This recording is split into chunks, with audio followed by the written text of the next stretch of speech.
TKB Pharma bersama Teater Sanggar Cerita mempersembahkan serial Sandiwara Radio Babat Tanah Leluhur. Babat Tanah Leluhur. Kisana, apa yang terjadi denganmu? Mengapa kau berguling-guling seperti itu? Aku tidak melihat luka yang cukup berarti di tubuhmu.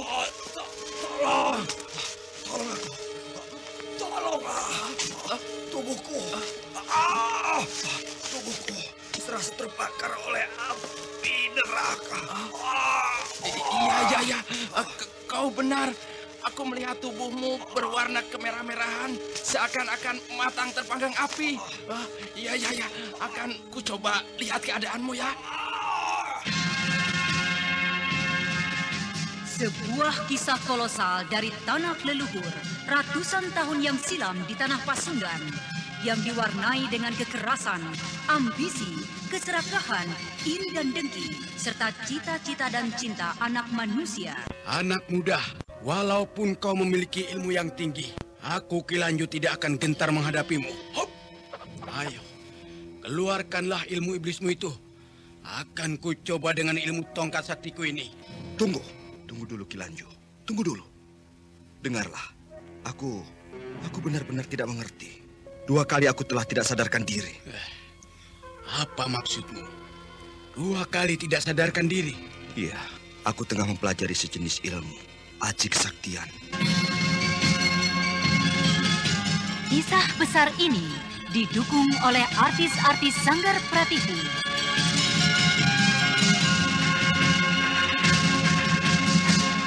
Babat Tanah Leluhur, kali ini dalam episode ke-12 dengan judul Awal Kebangkitan Mataram Hindu. Naskah disusun oleh Tisar Sponsen. Ide cerita Cece Suhyar. Teknik dan montase Yadi Enos. Musik oleh Hari Sabar dengan sutradara Thomas Ake.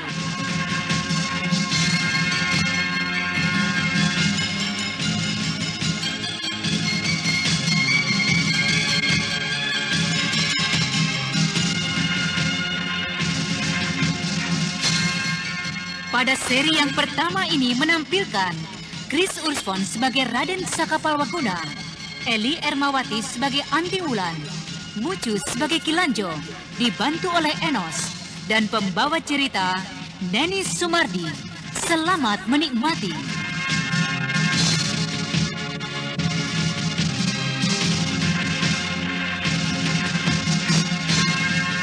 Pada kisah yang lalu diceritakan, Raden Sakapalwaguna yang mempelajari kitab Jala Sukma merasakan sakit yang teramat sangat di seluruh tubuhnya. Rasa sakit tersebut seakan-akan bergerak, merayap di setiap jalan darahnya. Apa yang terjadi dengan tubuhku ini? Bagikan cacing kepanasan, Raden Sakapalwaguna menggeliat-geliat di rerumputan dan berteriak-teriak menahan rasa sakit yang seakan-akan tidak tertahankan.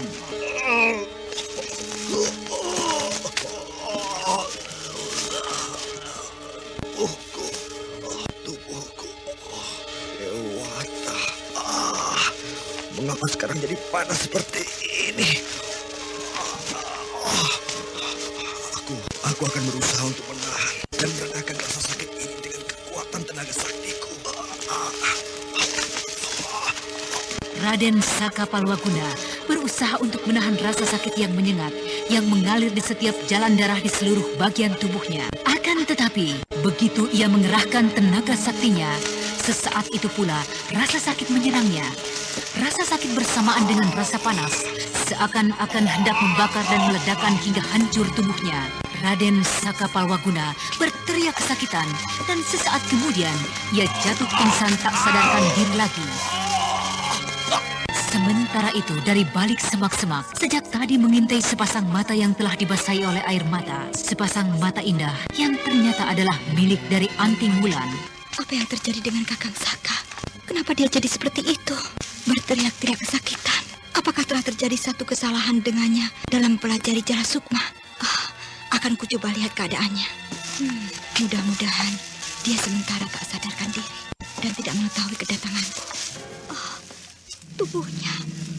Tubuhnya, mengapa memerah seperti ini? Apa sebenarnya yang telah terjadi dengan dirinya? Tubuhnya panas luar biasa, panas sekali. Seakan-akan bara api telah membakar tubuhnya. Apa yang telah terjadi dengannya? Bagaimana aku dapat menolongnya? Aku akan mencoba menyalurkan tenaga inti Banyu Cakrabuana. Bukankah tenaga inti Banyu Cakrabuana mempunyai kekuatan yang mampu membekukan tubuh seseorang? Aku akan mencoba mengeluarkan kekuatan inti Banyu Cakrabuanaku.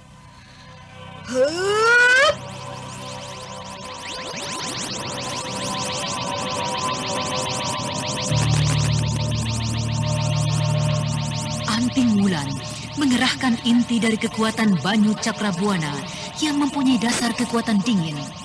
Anting Wulan terus memompa tenaga saktinya, menyalurkan ke seluruh bagian tubuh dari Raden Sakapalwaguna.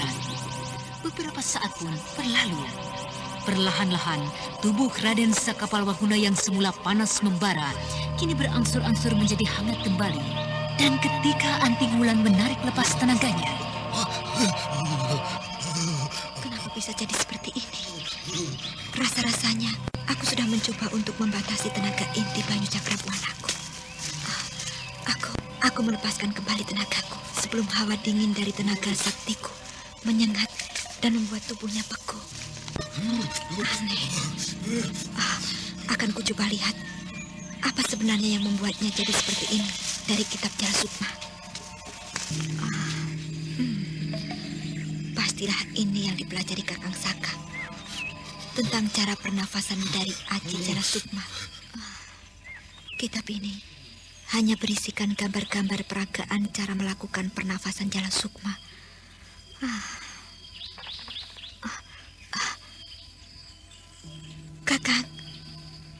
Kakang Saka sudah tidak lagi menggigil kedinginan.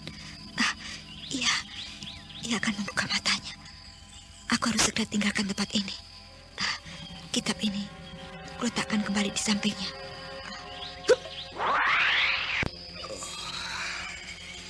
Di manakah aku ini? Oh iya. Di mana kitab itu? Untunglah kitab ini tidak hilang. Ya, aku ingat sekarang.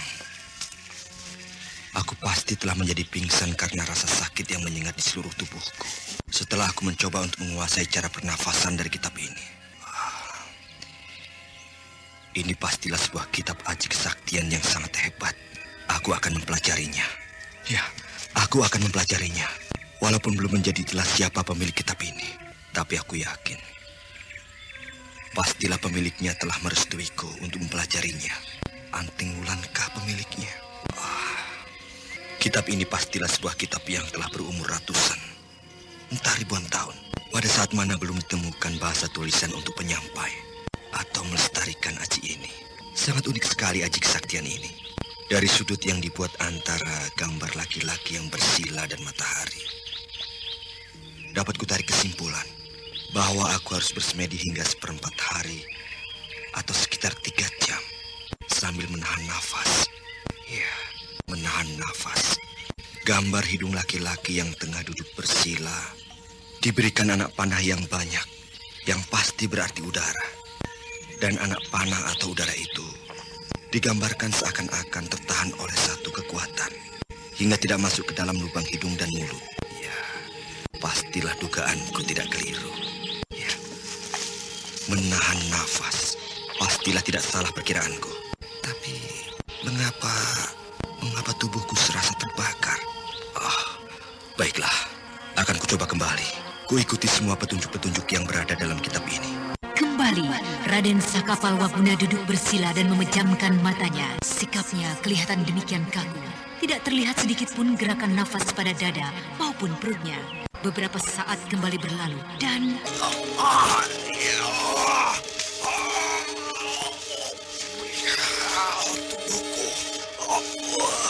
Tubuhku kembali menjadi seperti tadi.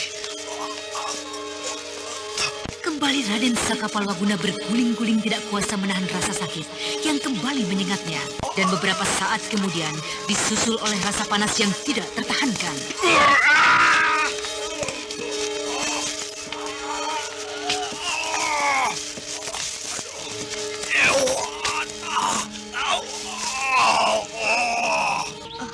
Dewata, apakah aku harus kembali keluar? Muncul saat ini? Tidak, biarlah aku tunggu hingga ia kembali tak sadarkan diri. Hei, siapa itu? Aku melihat seseorang yang datang menuju ke arah Kakang Saka. Mudah-mudahan dia bukanlah seorang jahat yang akan memaksaku untuk keluar, tampil menolong Kakang Saka dalam keadaan seperti ini. Hei, Kisana, apa yang terjadi denganmu? Mengapa kau berguling-guling seperti itu? Aku tidak melihat luka yang cukup berarti di tubuhmu. Tolong aku. Tolonglah. Tubuhku. Tubuhku serasa terbakar oleh api neraka. Iya. Kau benar. Aku melihat tubuhmu berwarna kemerah-merahan, seakan-akan matang terpanggang api. Iya. Akan ku coba lihat keadaanmu ya.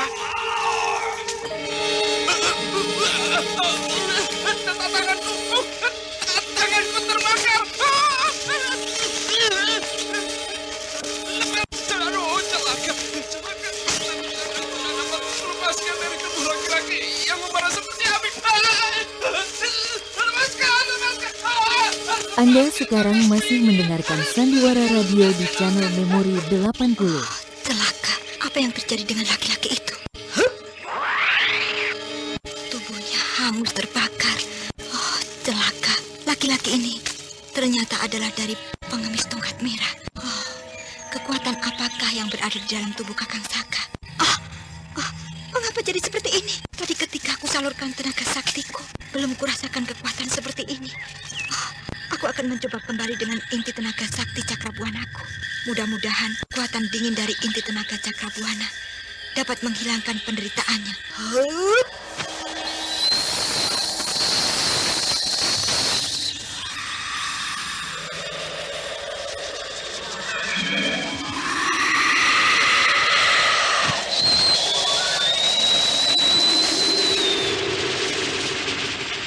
Setelah merasakan kekuatan inti Cakrabuananya timbul, Anting Wulan baru berani menempelkan kedua telapak tangannya ke punggung Raden Sakapalwaguna.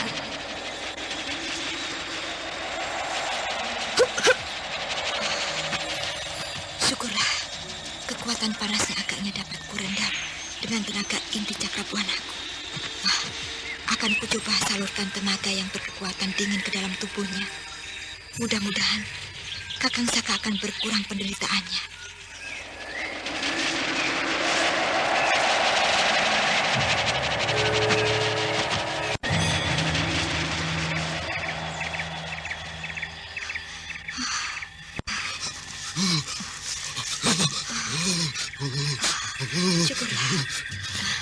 Syukurlah, panas tubuhnya berhasil kusdam kembali. Mudah-mudahan Kakang Saka akan berhati-hati mempelajari kitab ini. Aku mendengar langkah seseorang di kejauhan. Itu dia. Akan kulihat siapa yang datang. Celaka. Aku lupa menyingkirkan mayat laki-laki yang telah menjadi hangus. Tidak ada waktu lagi. Pastilah itu kawan dari laki-laki yang menjadi kurban dari kekuatan Kakang Saka. Ya, pengemis tongkat merah. Tengok-tengok cari musuh, orang yang sakit flu. Hidung pilek, lek. Prokol, Bu, badan meriang, ya. Prokol, Pak. Hidung mampet, Pak. Prokol deh, sakit kepala, lah. Prokol loh, Mas.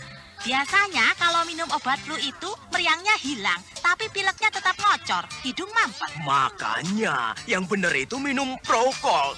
Untuk pilek, hidung mampet cepat plong. Masuk angin, panas dingin, sakit kepala, cepat sembuh. Itulah sebabnya Prokol itu disebut obat flu andalan. Sakit kepala, hidung pilek, pas pasti sembuh. Prokol. Itu loh, yang bungkusnya warna ungu, ada gambar orang tengok-tengok. Untuk dewasa, Prokol tablet. Untuk anak-anak, Prokol sirup. Prokol, obat flu andalan. Produksi Kalbe Farma. Ada 2 mayat. Mayat siapakah itu? Mayat ini telah hangus terbakar. Benar-benar mengerikan. Apakah yang tengah terjadi dengan... Kakang Dandang Paringke. Kakang. Iya. Mayat yang hangus ini adalah Kakang Dandang Paringke. Setan. Siapakah yang telah membunuh Kakang Dandang Paringke? Hai. Ayo keluarlah. Kalian pembunuh-pembunuh keji. Keluarlah dan hadapi aku, Dandang Lanjo. Dewa Agung. Apa yang telah terjadi dengan Kakang Paringke? Ilmu apakah yang telah menumbuknya? Agaknya laki-laki yang berada di samping Kakang Paringke belum tewas. Akan kutanyakan padanya.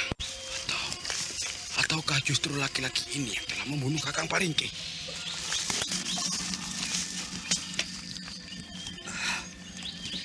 Siapa kau?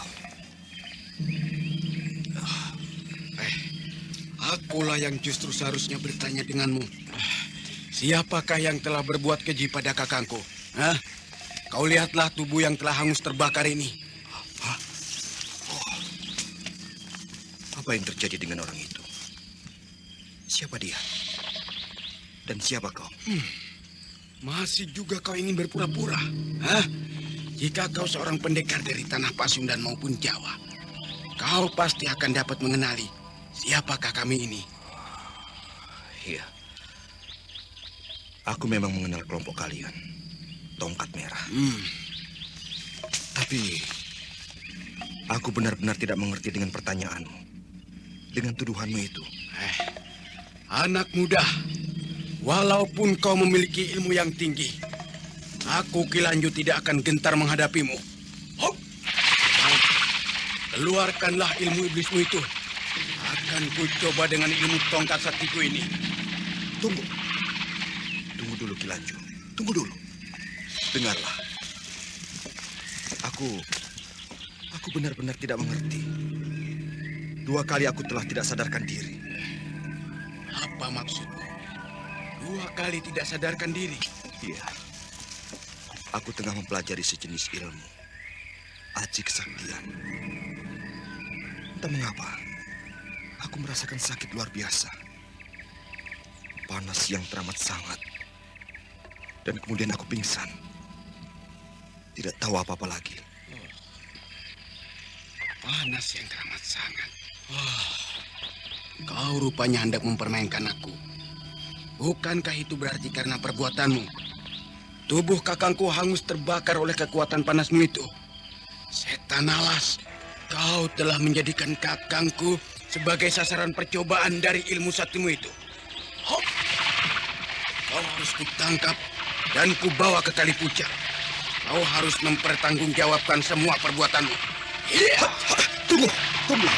Sabar, Kisana. Tunggu. Aku tidak berbuat keji pada kakangmu. Kilanjo terus menyerang Raden Sakapalwaguna dengan ilmu tongkat saktinya. Raden Sakapalwaguna melompat ke sana kemari, berusaha melindungi tubuhnya dari sasaran serangan tongkat sakti dari Kilanjo. Sementara itu di balik semak-semak, Anting Wulan terus memperhatikan gerak-gerik dari kakangnya.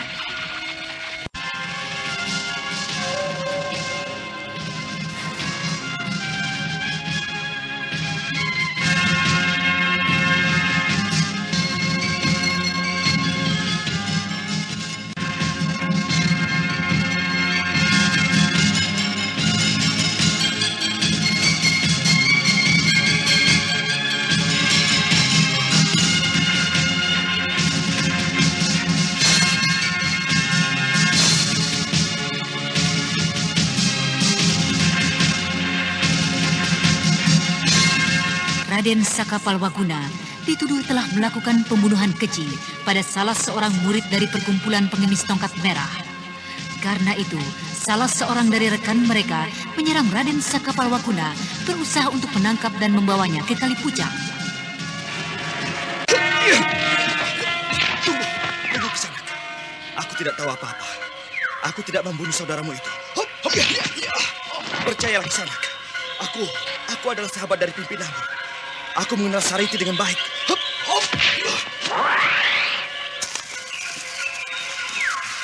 Siapakah kau ini sebenarnya? Apakah kau benar mengenal Nona Sariti, wakil pimpinan dari Tongkat Merah Pusat? Aku mengenalnya dengan baik. Aku mengenalnya. Aku adalah murid dari Gua Larang. Kau hendak menipu aku. Kau hendak menyelamatkan dirimu dengan menyebut nama pimpinan kami. Aku tidak berdusta. Aku adalah Sakapalwaguna, salah seorang murid dari Gua Larang. Bagus. Aku berusaha untuk mempercayamu, anak muda. Tapi untuk itu, kau tetap harus ikut bersamaku ke sana. Kau harus mempertanggungjawabkan semua perbuatan ini. Tapi aku tidak tahu menahu tentang kematian kakangmu itu. Aku sungguh-sungguh tidak tahu. Jika kau tetap tidak mau ikut denganku, baiklah, kita lanjutkan saja pertempuran kita. Salah seorang harus terkapar menjadi mayat agar urusan ini menjadi selesai. Mengapa kau tak juga mempercayai aku, Kisanak? Tutup mulutmu. Jaga seranganku ini pembunuh keji.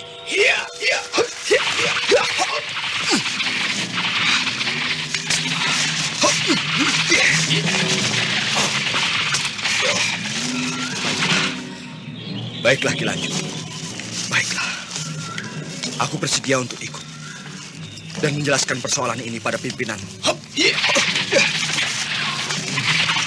Baiklah, jika begitu. Ayo, kita pergi dari tempat ini. Baiklah. Marilah kita pergi. Setelah mempersiapkan segala sesuatunya, memasukkan kembali kitab Jala Sukma ke balik bajunya, serta mengubur mayat Dandang Paringki, Raden Sakapalwakuna kemudian berjalan mengikuti Kilanjo, murid dari pengemis tongkat merah cabang kota Kalipucang. Sementara itu Anting Wulan yang mengintainya mengikuti langkah kedua orang itu dari kejauhan bersama si Tunggul menuju Kalipucang.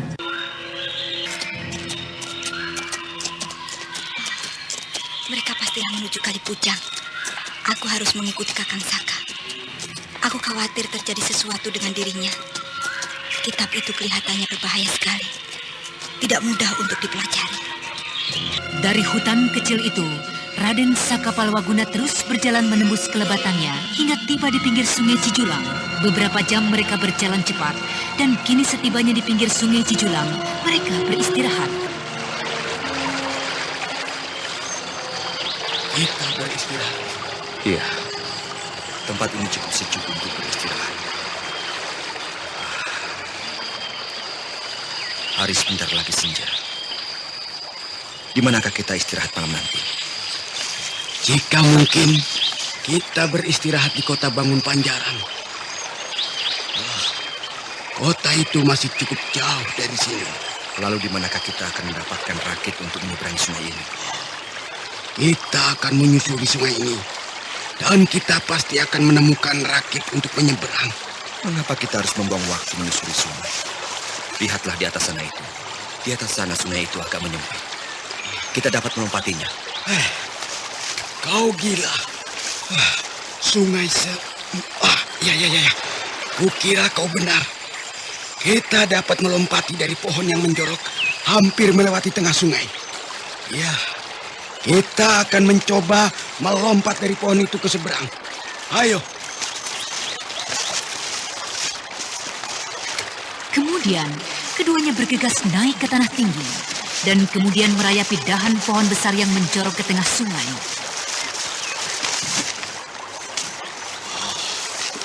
Sungai ini cukup lebar juga.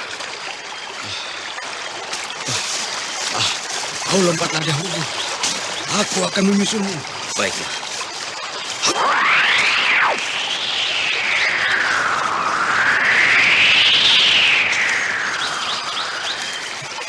Keempat tombak itu berhasil dilompati oleh Raden Sakapalwaguna dengan aji kidang mampungnya. Raden Sakapalwaguna kini tegak berdiri menanti Ki Lanjo yang kelihatannya masih ragu untuk melompati sungai Cijulang. Ayolah Ki Lanjo, lompatlah segera. Setan! Kenapa hatiku jadi berdebar-debar seperti ini? Haruskah aku mundur dan membiarkan anak muda itu lari dari tanganku? Ayolah Ki Lanjo, apakah kau ragu? Apakah kita harus menyusuri sungai Cijulang ini? Dan aku harus melompat balik ke pohon itu? Setan! Anak itu bukan lari. Setan! Dekatnya itu justru membuat aku jadi perang. Aku harus berhasil melompati sungai ini. Harus! Oh! Awas Ki Lanjo! Aku harus mencari kain. Agaknya Ki Lanjo tidak mampu untuk berenang.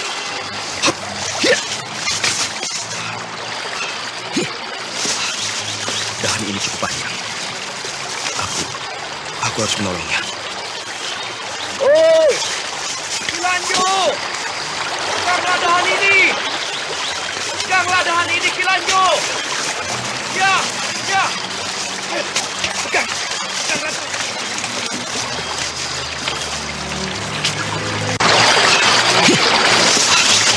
Dahan ini cukup panjang. Aku harus menolongnya. Oh! Ki Lanjo! Peganglah dahan ini! Peganglah dahan ini Ki Lanjo! Ya! Pegang! Peganglah!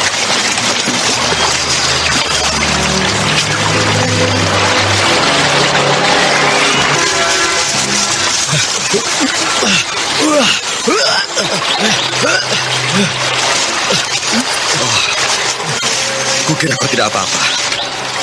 Keluarkanlah air dari dalam perutmu dengan tenaga saktimu, Ki Lanjo.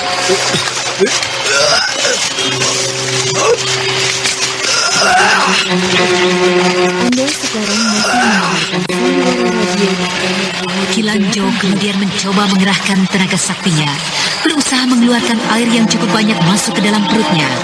Sementara itu, Raden Sakapalwaguna membantu mengurut punggungnya dengan tenaga saktinya. Hingga sebentar saja. Bagus. Air itu sudah keluar dari perutmu. Kau akan segera pulih kembali.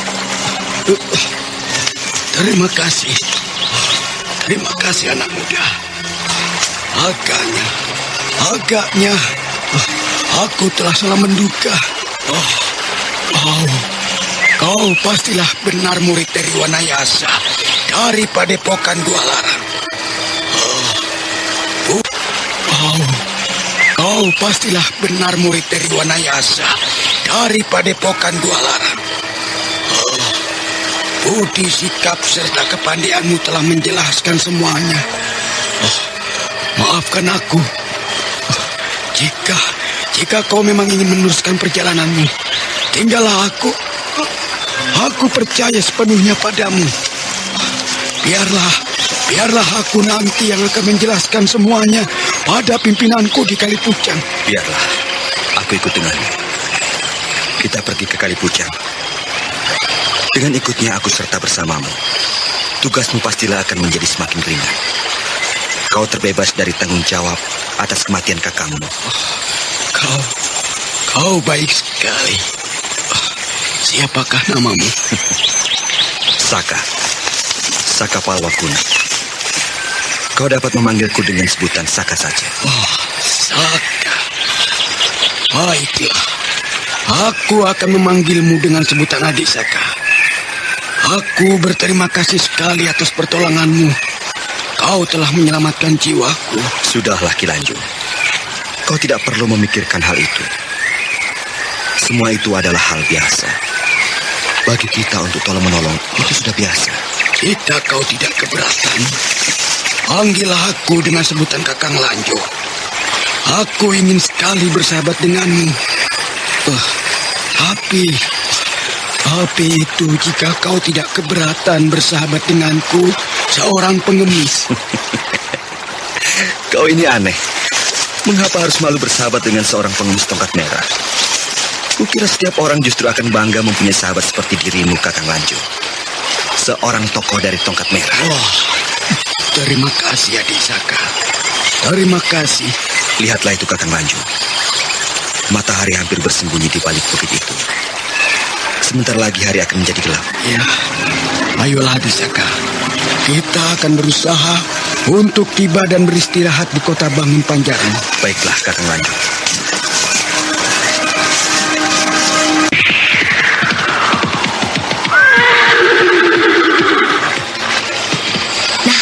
Tunggul, kau pasti akan mampu untuk menyeberangi sungai ini. Ayolah, kembali kau tunjukkan kemampuanmu. Si Tunggul bagaikan mengerti kehendak majikannya. Segera saja mundur beberapa langkah, dan kemudian bagaikan anak panah ia melesat melayang menyeberangi sungai Cijulang.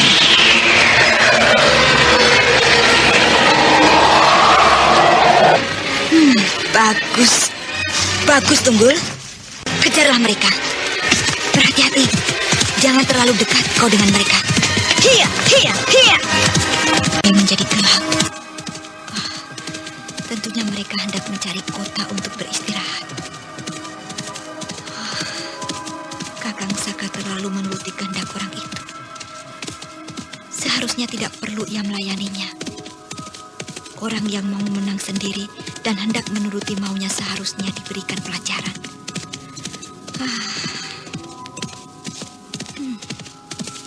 Agaknya kota sudah tak jauh lagi di hadapan mereka. Dari sini, aku sudah dapat melihat pintu gerbang kota. Cahaya api di atas kedua sisi atap gerbang itu dapat terlihat jelas dari sini. Nah, itu, mereka sudah tiba di muka pintu gerbang. Aku harus berhati-hati mengikutinya. Bukan tidak mungkin sepasang mata pengemis itu menjadi belasan pasang mata.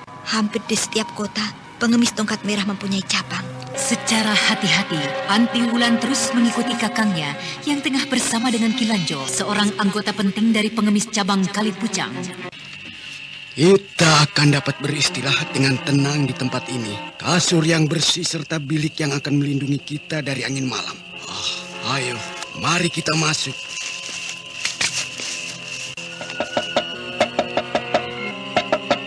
Adakah orang di dalam? Bukalah pintu. Aku pengemis tua dari Kalipucang hendak beristirahat. Ampurasun. Tunggu sebentar. Apakah saya tengah berhadapan dengan Kilanjo? Apakah kau tidak dapat mengenaliku lagi, ya? Maaf, Ki. Gelapnya malam membuat saya tidak jelas dapat melihat wajah Aki. Mari masuk ke dalam. Beberapa petugas sandi mendapat tahu tentang kedatangan pemimpin pusat di kota Paku Jajar. Untuk itu, sebagian pemimpin kota ini menjumpainya di sana dan hendak mengajaknya kemari melihat-lihat Bangun Panjaran. Guru Parangpungkur berada di Paku Jajar. Benar, bersama dengan Nona Sariti dan seorang laki-laki muda serta seorang laki-laki tua. Jika begitu, kita harus cepat-cepat tiba di Kalipucang. Dan kemudian bersama-sama dengan Kakang Arit, Kakang Serumbangan menjemputnya di kota ini besok pagi. Ini kamar untuk Kilanjo, dan itu untuk kawan Kilanjo. Silakan beristirahat. Dan jika ingin membasuh muka, Kilanjo dapat mencari tempatnya di samping kamar tidur ini. Iya. Jika begitu saya permisi untuk menjaga tempat ini, Kilanjo.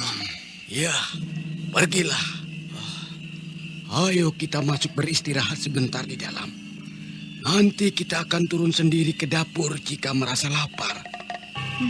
Ki Parangpungkur, sahabat Eyang Guru berada di Paku Jajar. Ya, mudah-mudahan aku tidak bertemu dengan kakek tua itu dan juga dengan Sariti.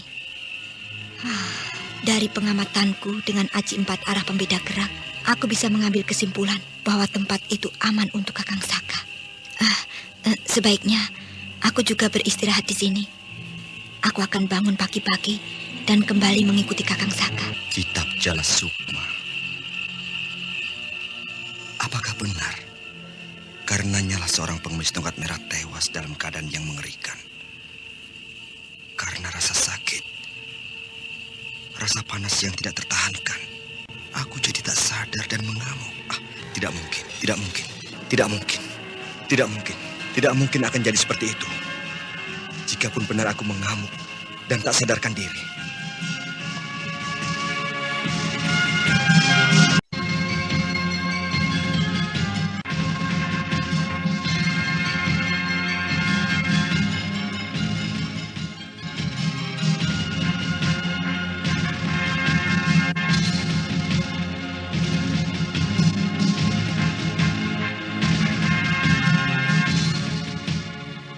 Raden Sakapalwaguna yang menuju kota Kalipucang beristirahat di kota Bangun Panjaran di sebuah gubuk besar milik dari pengemis tongkat merah. Tidak mungkin aku membuatnya jadi seperti itu. Aku tidak memiliki kekuatan untuk membuatnya jadi hangus seperti itu. Seakan-akan pengemis tongkat merah itu mati oleh kekuatan hitam, kekuatan yang teramat mengerikan.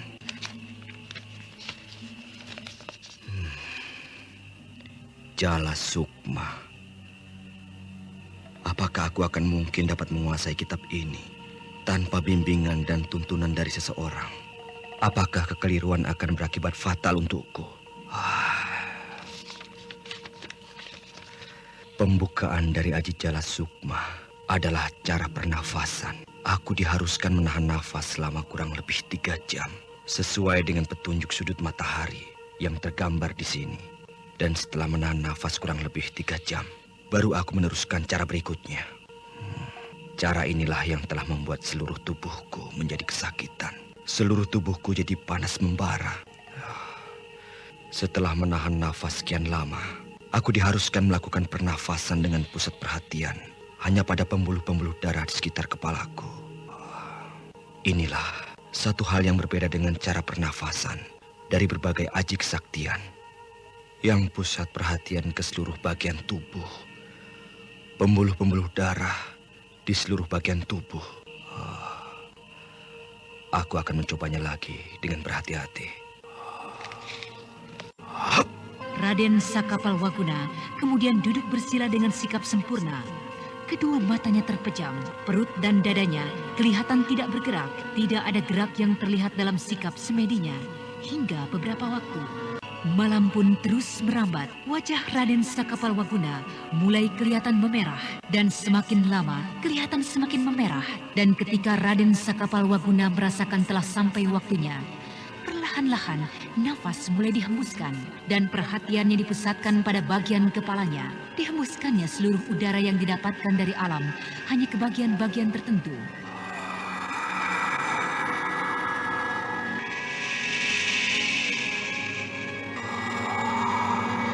Saatnya hampir tiba. Sebentar lagi rasa sakit itu akan tiba. Aku akan menghentikan semedi itu setelah aku mendapatkan tanda-tandanya.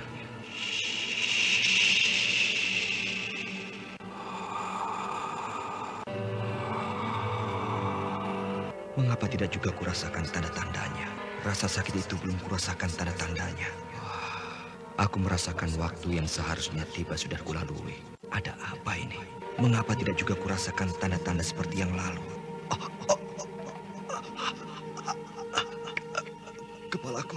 Kepalaku mulai berdenyut halus. Ya, aku telah merasakan kembali tanda-tanda rasa sakit itu. Aku harus menghentikan semediku sebelum tubuhku merasakan sakit seperti kemarin.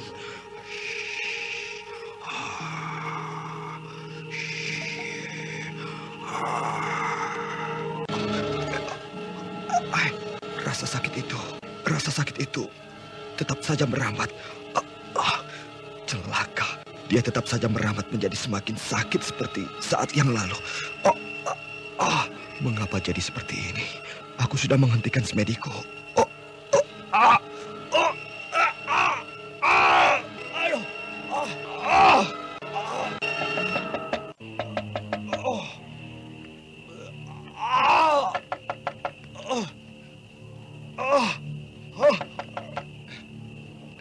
Adicaka, apa yang terjadi dengan dirimu? Adisaka. Apa yang terjadi dengan Adisaka?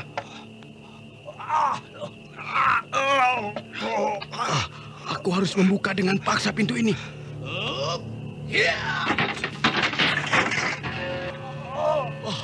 Adisaka, Adisaka, Jangan sentuh tubuhmu. Jangan sentuh. Apa yang terjadi denganmu?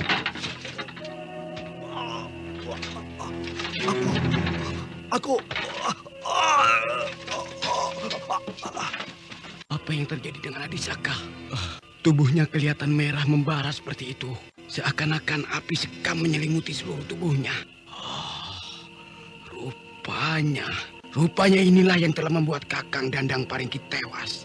Ya, Kakang Dandang Paringki tentu menemukan Adisaka dalam keadaan pingsan seperti ini. Dan kemudian bermaksud menolongnya.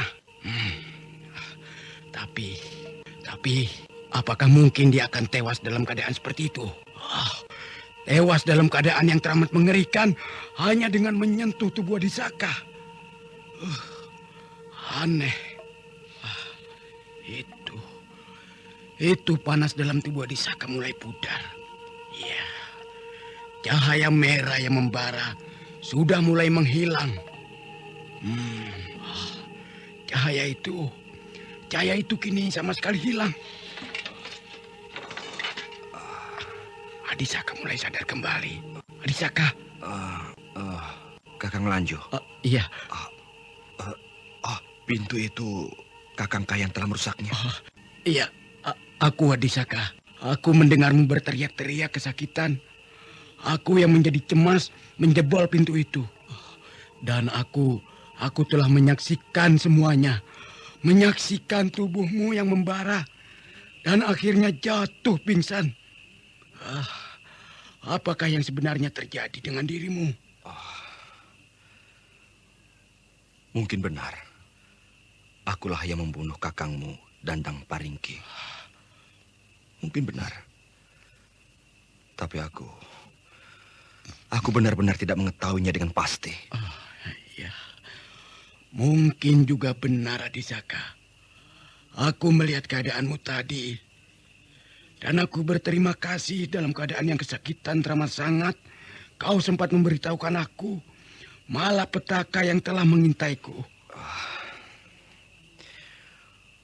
Mungkin aku telah menafsirkan isi kitab ini. Tapi, sudahlah. Kembalilah Kakang tidur. Biarlah saya yang akan memperbaiki pintu itu. Tidak, Adisaka. Aku yang telah merusaknya. Biar aku saja. Jika begitu, kita bersama-sama mengerjakannya, Kakang Lanjo. Iya, mari Adisaka. Setelah bersama-sama memperbaiki pintu bilik yang jebol, Ki Lanjo kembali beristirahat di dalam biliknya yang bersebelahan dengan bilik Raden Saka Palwaguna. Ilmu apakah yang tengah dipelajari oleh adik Saka? Apakah sebuah ajian dari aliran hitam? Dari tanda-tanda yang terlihat tadi, kukira pastilah ilmu yang sangat dahsyat. Lalu jika Kakang Aris dan Kakang Surembangan tahu tentang semua ini, entah tindakan apa yang akan diambil. Mudah-mudahan Kakang Aris dan Kakang Surembangan akan dapat bertindak bijaksana. Mudah-mudahan saja. Aku mempercayai sepenuhnya Adisaka. Dia pastilah orang yang baik. Dia seorang kesatria. Mudah-mudahan saja. Iya, mudah-mudahan. Ki Lanjo tertidur. Demikian pula dengan Raden Saka Palwaguna yang kecapean, tertidur pula. Dan keesokan harinya, pagi-pagi sekali keduanya telah meninggalkan kota Bangun Panjaran menuju kota Kalipucang. Anting Bulan yang mengintainya kembali mengikuti perjalanan kakangnya secara diam-diam.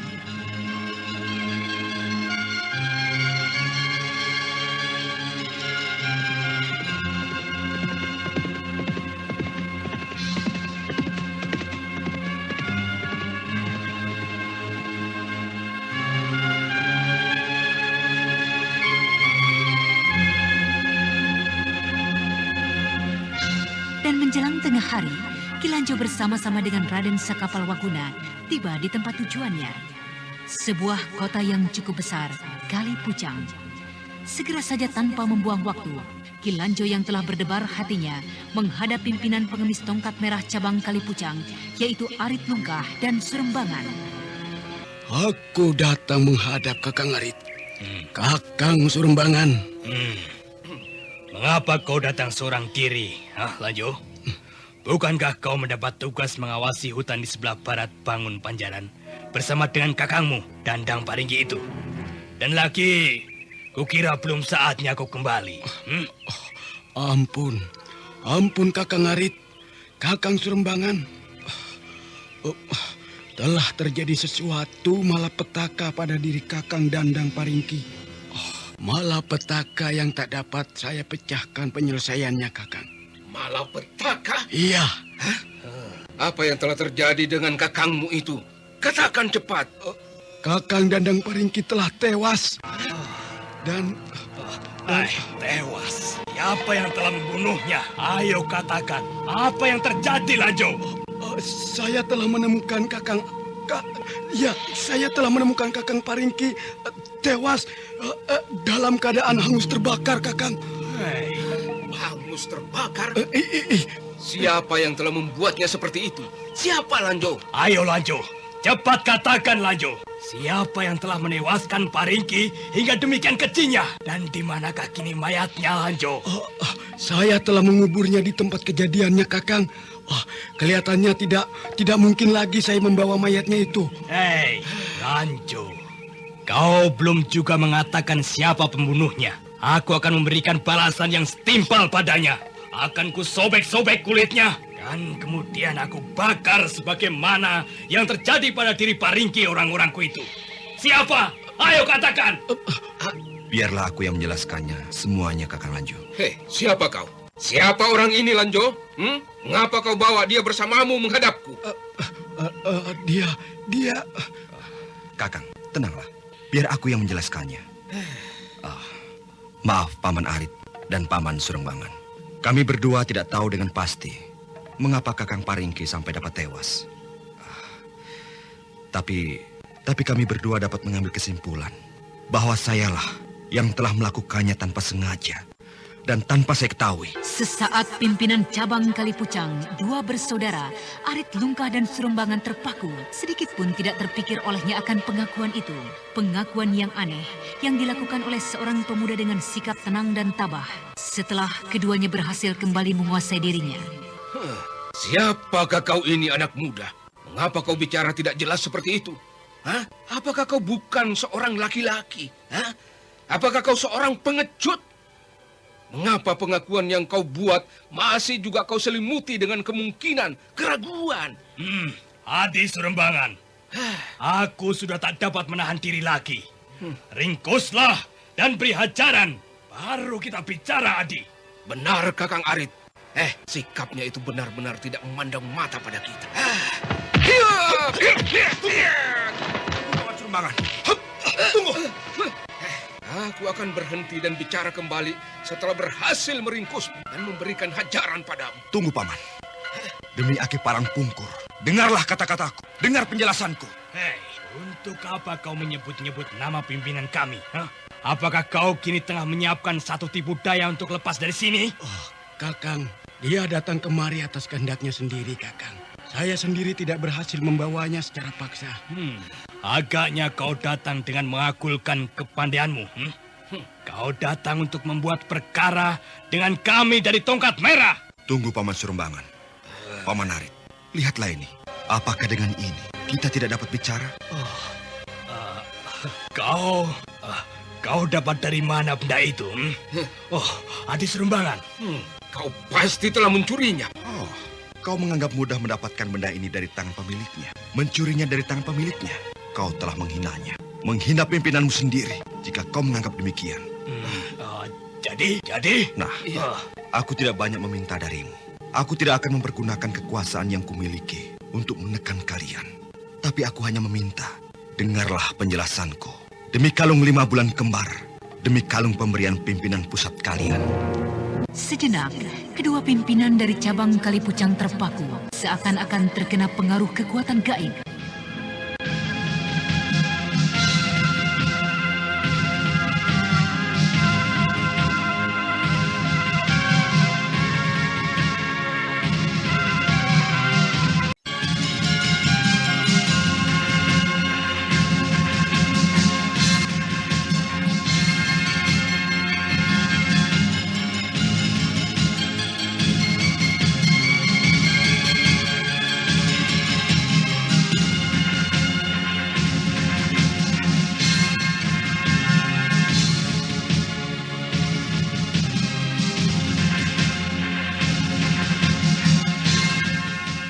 Raden Sakapalwaguna yang mendapatkan tekanan dari dua pimpinan cabang pengemis tongkat merah Kalipucang terpaksa mengeluarkan kalung dengan untaian 5 bulan kembar yang terbuat dari kulit hewan. Lihatlah ini. Lihat, apakah dengan kekuasaan dan kekuatan benda ini kita tidak juga dapat bicara? Kau dapat dari mana benda itu, Adi Serembangan? Kau pastilah telah mencurinya. Kau menganggap mudah mendapatkan benda ini dari tangan pemiliknya, mencuri dari tangan pemiliknya. Dengan demikian, berarti kau telah menghinanya, menghina pimpinanmu sendiri. Dengarlah, aku tidak banyak meminta dari kalian. Aku tidak mau mempergunakan kekuasaan dari benda ini untuk menekan kalian. Aku hanya ingin kalian mendengar penjelasanku. Demi kalung 5 bulan kembar ini, demi kekuasaan tertinggi perguruan pengemis tongkat merah. Bagaimana, Kakang Arit? Tak ada pilihan lain, Adi Serembangan. Segera setelah terpaku sesaat, Arit Lungkah dan Surembangan menjatuhkan diri dan berlutut di hadapan Raden Sakapalwaguna. Kami berdua menunggu perintah. Iya, kami berdua menunggu perintah. Bangkitlah, Paman Arit, Paman Surembangan, dan kau juga bangkitlah, Kakang Lanjo. Jika memang kami berdua telah berbuat kesalahan, demi kekuasaan tertinggi tongkat merah, Tuan dapat menghukum saya. Tidak, kalian tidak bersalah. Persoalan ini memang adalah persoalan yang sangat pelik. Tapi baiklah, untuk jelasnya, kalian dengarlah semua kisahnya. Kemudian Raden Sakapalwaguna menceritakan semua kisah pertemuannya dengan Kilanjo dan juga tentang ketidakmengertiannya tentang tewasnya Dandang Paringki. Sesaat, Arit Lungkah dan Surembangan saling pandang. Keanehan dari tewasnya Dandang Paringki telah mengusik hatinya. Aneh, sungguh aneh. Iya, aneh sekali. Anda Jika sekarang masih mendengarkan Sandiwara Radio di channel Memori 80. Ilmu apakah itu? Mengapa daya serangnya demikian dahsyatnya? Benar, tanpa melakukan suatu gerak. Atau mungkin gerak itu Tuan lakukan dalam keadaan tak sadar dapat berakibat demikian dahsyatnya. Ilmu Jala Sukma. Ini. Bolehkah saya melihatnya? Jika Tuan tidak keberatan. Silahkan. Iya. Silahkan. Jika Paman Arit dan Paman Surembangan ingin melihatnya. Ini. Iya. Agaknya ini adalah sebuah kitab yang cukup hebat. Ya, jika tidak mungkin akan berdampak seperti yang terjadi pada Dandang Paringki ini. Iya, kitab yang hebat. Kau benar-benar beruntung memiliki kitab hebat seperti ini, anak muda. Ini. Simpanlah baik-baik kitab ini. Kau harus menjaga kitab ini dengan sebaik-baiknya. Iya, tentu Paman. Terima kasih atas peringatan Paman. Demi kekuasaan tertinggi yang kau pegang, aku percaya padamu sepenuhnya. Iya, aku percaya sepenuhnya. Kakang Arit, saya mendapat berita dari kelompok di Bangun Panjaran bahwa pemimpin kita, Ki Parangpungkur, bersama dengan Nona Sariti berada tak jauh dari tempat ini. Ya, para pemimpin di Bangun Panjaran semalam pergi menjemput ke Paku Jajar. Saya kira Ki Parangpungkur dan Nona Sariti berada di Bangun Panjaran. Jika begitu, sebaiknya kau beristirahat saja di sini. Kami akan mencoba menjemputnya. Kau akan bertemu dengan guru kami. Tapi aku... Apakah kau tidak ingin bertemu dengan Guru Pungkur? Bukankah kau adalah salah seorang kepercayaan dari guru? Kakang, adik Saka adalah murid dari perguruan Gua Larang. Kau murid dari Gua Larang? Murid dari Resi Wanayasa? Jadi kalau aku tidak salah menduga, kau adalah seorang dari tokoh Ning Sewu. Iya, nama saya adalah Saka. Saka Palwaguna. Jika begitu kau harus menginap di sini. Iya, kita Tongkat Merah dan Gua Larang adalah merupakan dua perguruan yang telah menjalin persahabatan sejak lama. Sejak puluhan tahun yang lalu. Iya. Adik Saka, tunggulah semalam. Guru Pungkur pasti akan tiba di sini. Kukira jika sudah begini, urusan apapun tidak bisa jadi alasan. Baiklah, aku akan beristirahat beberapa saat hingga Ki Pungkur tiba. Bagus. Alanjo, sediakan tempat untuk tamu agung kita ini. Baik, Kakang. Ayo, masuk Adik Saka. Beristirahatlah. Nanti sore kita akan melihat-lihat Kali Pucang, pasar-pasar, dan juga tempat-tempat hiburan. Iya, terima kasih Kakang Lanjo. Hampir saja keributanku dengan kelompok tongkat merah jadi semakin besar. Untung saja ada kalung kulit ini. Jala Sukma. Ya, Jala Sukma. Karena kitab ini, aku tiba di tempat ini. Karena kitab ini pula, aku dapat terlibat urusan yang dapat merepotkan diriku. Ya, tapi bagaimanapun juga kitab ini harus tetap kujaga. Aku akan mencoba untuk mempelajari isi kitab yang aneh ini. Aku harus dapat. Kitab ini adalah satu-satunya jalan bagiku untuk mendapatkan kekasihku Anting Wulan. Setelah urusanku selesai di sini, aku akan pergi mencari tempat yang sunyi untuk mempelajari kitab ini. Aku tidak boleh kembali ke Gua Larang untuk sementara. Aku khawatir Yang Guru akan melarangku mempelajari isi kitab ini. Raden Saka Palwaguna mencoba untuk memejamkan matanya. Kepercayaannya telah timbul setelah menyaksikan sikap dari Ki Arit dan Ki Serembangan terhadap kalung kulit 5 bulan kembar. Sementara itu, tidak jauh dari bilik Raden Saka Palwaguna, Ki Arit Nungkah dan Ki Serembangan sedang gelisah membicarakan tentang kitab Jala Sukma. Jangan, Kakang.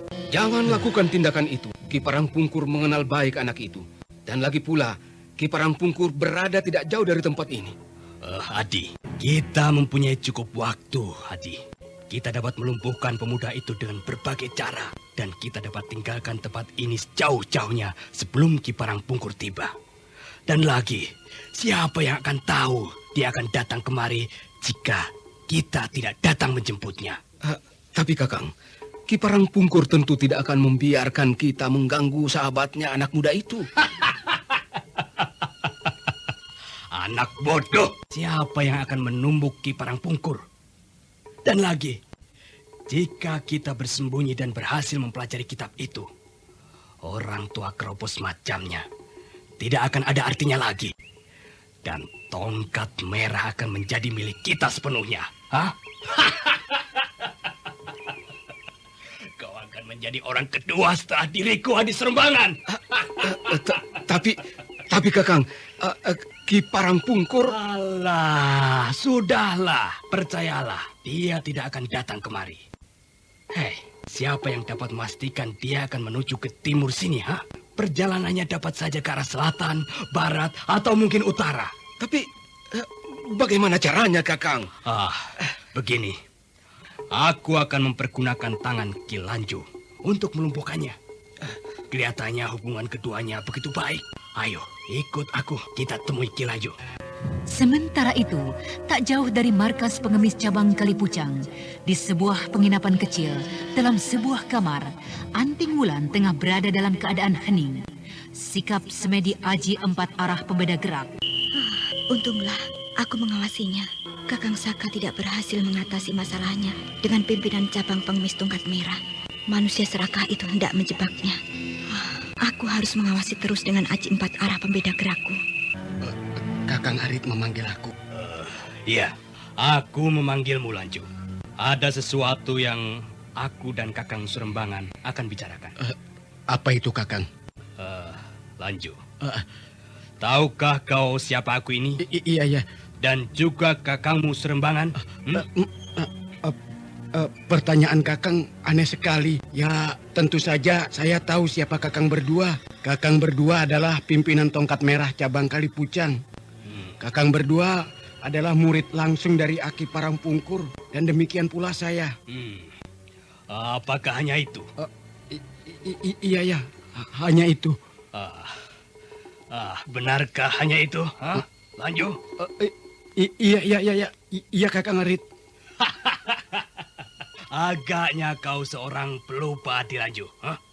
Ingatanmu terlalu tumpul untuk menjadi seorang tokoh dalam kelompokku. Iya, Kakang. Apa benar kau tidak tahu, Lanju? Iya, maaf, Kakang. Saya tidak berani.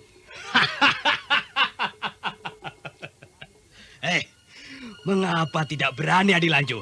Katakan saja. Apalagi yang kau ketahui tentang diriku? Aku bertanya kepadamu, Adilanju. Kakang, saya tidak berani, Kakang. Katakan saja, jangan takut. Kau tidak akan apa-apa. Hah? Katakan, aku yang bertanya padamu, Adilanju. Kakang adalah seorang bekas seorang perampok yang sangat ditakuti. Adilanju, apalagi tentang hal itu yang kau ketahui, ha? Katakan terus. Kakang adalah penguasa daerah di sekitar kota Kalipucang ini. Kekuasaan Kakang tidak hanya pada waktu-waktu yang lalu, tapi juga sampai saat ini seluruh golongan hitam masih tetap menghormati. Iya. Bagus, Adilanju. Ingatanmu masih cukup baik, Adilanju. Bagus. Tapi apakah maksud Kakang dengan semua pertanyaan-pertanyaan yang membingungkan saya itu? Dengarlah, Lanjo. Aku saat ini membutuhkan bantuanmu. Bantuan dari seorang adik seperguruan. Bukankah kau adalah adik seperguruanku di dalam kelompok tongkat merah ini? Iya, Kakang. Iya. Dan juga, bukankah seorang adik seperguruan wajib membantu kakangnya dalam segala hal? Iya, Kakang, iya. Ya, bagus jika begitu. Ini. Aku mempunyai ini. Peganglah ini. Racun. Bukankah ini bubuk racun, Kakang? Benar, itu adalah bubuk racun. Racun katak belang. Racun itu cukup kuat untuk membunuh seseorang jika kau taruh dalam jumlah yang cukup. Tapi, jika kau hanya memakainya hanya sebagian kecil, racun itu hanya akan membuat korbannya menjadi tidak berdaya. Nah, sekarang terserah kau. Seberapa banyak kau akan mempergunakan racun itu untuk membunuhnya? Apa? Membunuhnya? Membunuh siapa, Kakang? Anak muda itu. Adik Saka, mengapa, Kakang? Apakah Kakang bermain-main? Anda sekarang masih mendengarkan Sandiwara Radio di channel Memori 80. Tapi kenapa, Kakang? Kenapa dia harus Kakang bunuh? Bukankah Kakang sudah tahu kekuasaan yang dipegangnya? 5 bulan kembar pertanda kekuasaan tertinggi. Adilanjo. Iya. Aku tidak akan mengulangi perintahku. Laksanakanlah. Tidak, Kakang. Aku tidak akan melakukannya. Setan, kau mencari mati.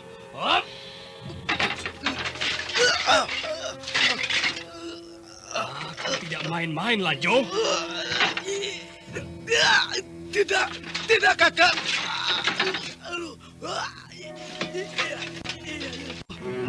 Lepaskan, Kakang. Aduh, Kak. Bagus. Begitulah baru sikap seorang adik yang baik. Tapi, Kakang, kalau boleh aku tahu kenapa dia harus kau bunuh, Kakang? Oh, iya. Kitab itu, Adilanju. Kitab itulah. Tadi Kakang mengatakan tentang ukuran penggunaannya. Apakah itu berarti saya boleh membuatnya hanya sekedar tidak berdaya? Iya. Lakukanlah. Aku hanya memerlukan kitab itu, bukan nyawanya. Lakukanlah. Baik.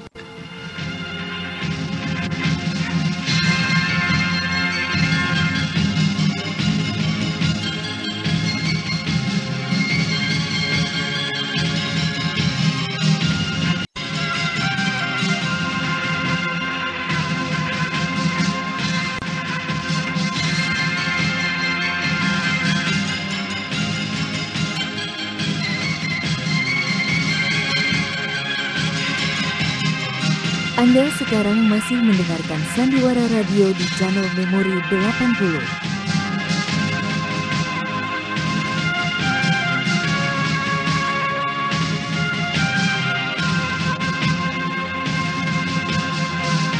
Dua pimpinan pengemis tongkat merah cabang Kalipucang hendak merencanakan merebut kitab Jala Sukma. Untuk itu, Ki Arit Lungkah dan Ki Serembangan menekan Ki Lanjo yang merupakan sahabat baik dari Raden Saka Palwaguna untuk menaruh racun katak belang di dalam makanan maupun minumannya. Minuman sahabatnya, Raden Saka Palwaguna. Racun itu akan larut dan sedikit pun tidak akan menimbulkan kesan warna maupun rasa. Nah, Lakukanlah Lanjo, segera. Baik, baik Kakang. Dan ingat Lanjo, kegagalan rencana ini tidak saja berakibat buruk untuk dirimu sendiri, tapi juga keluargamu. Mereka akan menanggung akibatnya. Baiklah, saya akan melaksanakannya, Kakang. Sementara itu di sebuah penginapan kecil yang tidak jauh dari markas pengemis tongkat merah, Anting Wulan yang mengawasi kedua kakangnya dengan aji 4 arah pembeda gerak mendengar semua rencana jahat itu. Kurang ajar, licik. Untung saja aku mengawasinya dengan aji pendengaran saktiku. Jika tidak, tentu Kakang Saka akan menjadi korban mereka. Aku harus mengambil tindakan melindungi Kakang Saka. Sementara itu di markas pengemis tongkat merah, Ki Arit Lungkah tengah gelisah menunggu hasil pekerjaan dari Ki Lanjo. Setan, mengapa lama betul Lanjo melakukannya? Racun itu kerjanya hanya dalam waktu yang singkat. Adi Surembangan. Iya, Kakang. Apakah kau melihat apa yang dibawa Lanjo ke kamar anak muda itu? Minuman, Kakang. Minuman hangat yang dibawanya. Apalagi minuman. Racun itu dengan serta-merta akan menunjukkan hasilnya. Atau anak muda itu tidak mau meminumnya. Atau Lanjo yang mengkhianati kita, Kakang. Kukira dia tidak akan berani, Adi Surembangan. Tidak akan berani. Aku mengenal Lanjo. Hari sudah sore, Kakang. Sebentar lagi malam akan tiba. Aku khawatir Guru Pungkur akan segera tiba. Tidak. Tidak, Adi Surembangan. Jangan takut. Iya. Tapi kau benar. Ya. Kita tidak boleh membuang waktu banyak. Siapkan senjatamu. Kita akan segera mengambil tindakan. Jika dalam beberapa saat Lanjo tidak juga menunjukkan hasilnya, ambil senjatamu. Baik, Kakang. Dengan tergesa-gesa, Ketua Pimpinan Tongkat Merah Cabang Kalipucang menuju kamarnya yang letaknya bersebelahan. Dan baru saja Ki Arit memasuki kamarnya, pandangannya tertumbuk pada sesosok tubuh tergelantung, bergoyang-goyang di tiang atap kamarnya. Setan! Adi Surembangan, kemari cepat! Lihat itu!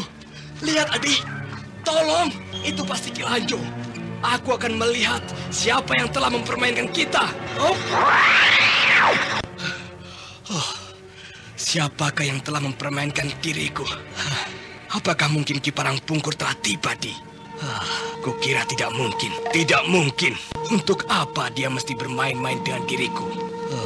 Ini pastilah perbuatan seseorang yang... anak muda itu. Ya, pastilah dia yang telah berbuat. Aku akan menanyakan pada Ki Lanjo.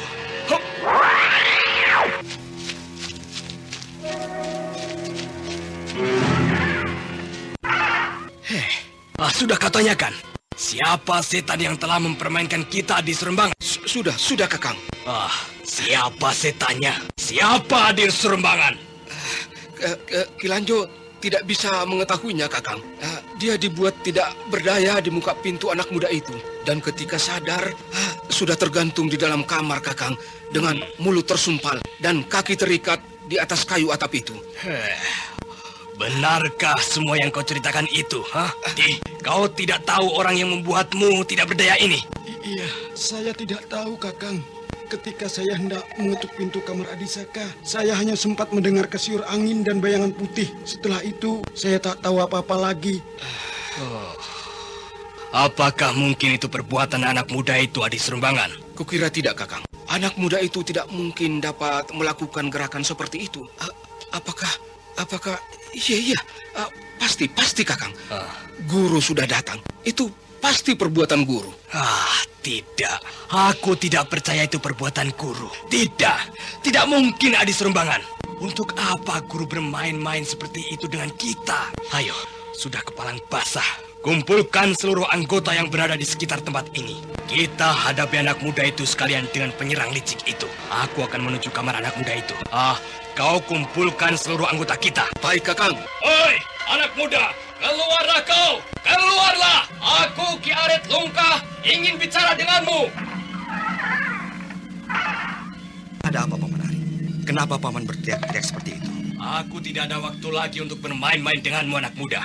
Cepat, serahkan kitab Jala Sukma itu. Atau aku akan membunuhmu di tempat ini. Hei, ada angin apakah ini, Paman Arit?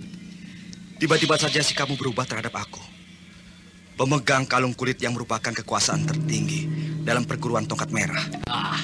Jangan banyak bicara, anak muda. Serahkan kitab Jala Sukma atau nyawamu menjadi taruhannya. Seluruh kelompok tongkat merah kini telah bersiap mengepung tempat ini. Kau kira aku akan menjadi gentar dengan sikap dan ancamanmu itu? Ayo, seranglah aku. Sebentar lagi kau dan juga mereka yang berkhianat terhadap kalung 5 bulan kembar akan menerima hukuman dari guru kalian. Tidak ada waktu lagi untuk berbincang-bincang denganmu, anak muda. Rasakanlah ini.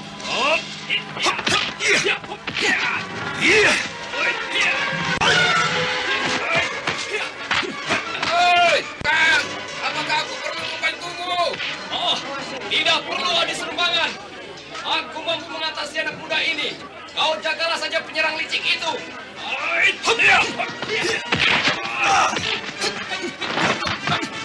Kepandaian orang ini benar-benar hebat. Baiklah, akan kucoba mengerahkan seluruh ilmu simpananku. Kincir metu tingkatan ke-7.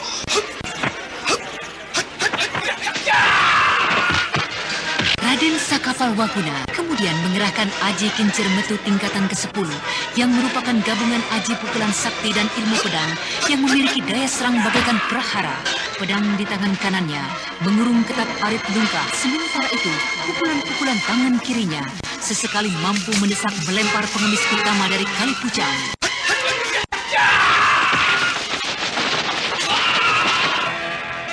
Kita tangkap bersama-sama saja, Kakang. Baiklah, Adi Serembangan. Kita tidak mempunyai banyak waktu lagi. Oi! Kepung ketat tempat ini! Jangan biarkan pembunuh kakang kalian, Dandang Baringki, meninggalkan tempat ini. Kasihan sekali, pengemis-pengemis itu. Kalian peralat untuk kepentingan diri kalian sendiri. Jangan banyak cakap, anak muda. Kau tidak boleh lepas lagi dari tempat ini. Ayo, serang Kakang Arit. Oi, Ki!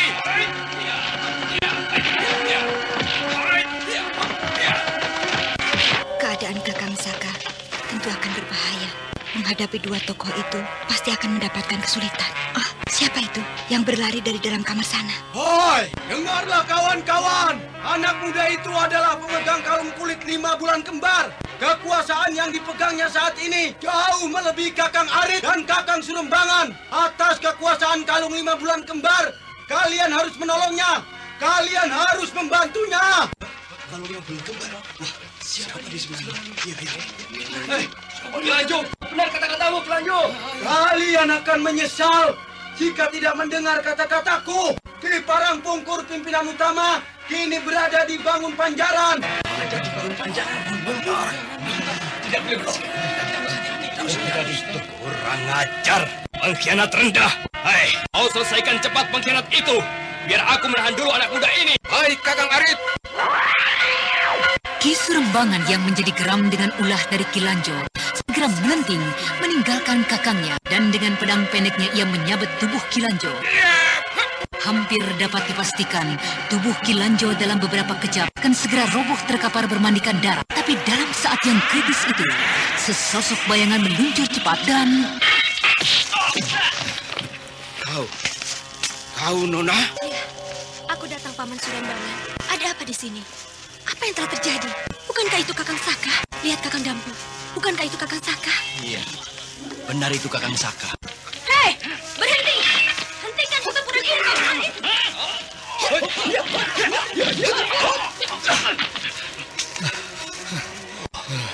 Kau ada di sini, Adi Dambang. Iya, Kakang. Apa yang terjadi dengan Kakang di sini? Laki-laki itu telah membunuh orang kita, Nona. Dia telah membunuh Adi Dandang Baringki. Dan dia membawa kalung 5 bulan kembar. Di mana guru? Biar guru yang mengadili anak muda itu. Paman telah salah menduga. Guru memang yang telah memberikan kalung itu padanya. Kakang Saka, apakah benar Kakang telah membunuh Dandang Baringki? Iya, kemungkinan besar sayalah yang telah membunuhnya. Tidak, Nona. Saya mengerti keadaannya. Kakang Saka tidak pernah bersalah jika memang kejadian itu terjadi. Hal itu hanya karena ketidaksengajaan, Nona. Ketidaksengajaan? Iya. Membunuh Paman Baringki karena ketidaksengajaan? Jangan percaya, Nona. Mana mungkin membunuh karena ketidaksengajaan. Anak muda itu adalah seorang iblis yang ganas. Dia membunuh Adi Paringki dengan sangat ganas. Buahnya dibuat hangus menjadi arang. Oh, Kakang, benarkah itu semua, Kakang? Kakang Saka, benarkah semua cerita itu? Benarkah semua yang diceritakan Paman Arit? Saya tidak berani menolaknya. Mungkin semuanya benar. Apa maksud Kakang dengan mungkin semuanya benar? Mengapa itu semua dapat Kakang lakukan? Tidak mungkin, Kakang. Ada apa sebenarnya? Ceritakanlah, Kakang. Raden Saka Palwaguna tidak mampu menjawab dengan segera. Sariti, Dampu Awuk, serta seluruh orang yang berada di halaman markas pengemis tongkat merah Kalipucang memandang Raden Saka Palwaguna dengan was-was. Sementara itu, Ki Arit dan Ki Surembangan mempergunakan saat yang baik itu untuk meninggalkan halaman itu. Ki Lanjo yang menguasai permasalahannya melihat kejadian itu. Celaka, Ki Arit dan Ki Surembangan meninggalkan tempat ini.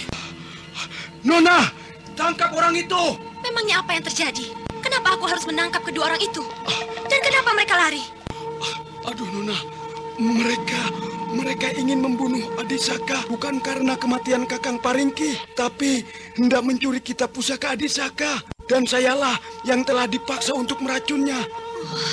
Setan. Ayo Kakang Saka, Kakang Awuk, kita kejar mereka. Tidak perlu kalian mengejarnya. Dua pengkhianat ini sudah berada dalam tanganku. Kakek. Belum lagi Sariti bersama dengan Saka Palwaguna dan Dampu Awuk melompat mengejar Ki Arit Lungkah dan Ki Surembangan. Dari pintu besar yang mengangas sejak tadi, muncul seorang kakek tua renta berjalan terbungkuk-bungkuk. Tetapi di punggung kiri dan kanannya memanggul dua sosok tubuh laki-laki dewasa yang ternyata adalah Ki Arit Lungkah dan Ki Surembangan. Kakek berhasil menangkapnya. Iya, aku baru saja tiba. Di muka pintu aku melihat dua orang ini mengendap-endap. Cepat meninggalkan markas. Aku bawa ini pada kalian. Ada apakah di sini, ya? Kami juga belum jelas, Guru. Kakang Saka telah terlibat persoalan dengan mereka. Paman Arit dan Paman Surembangan.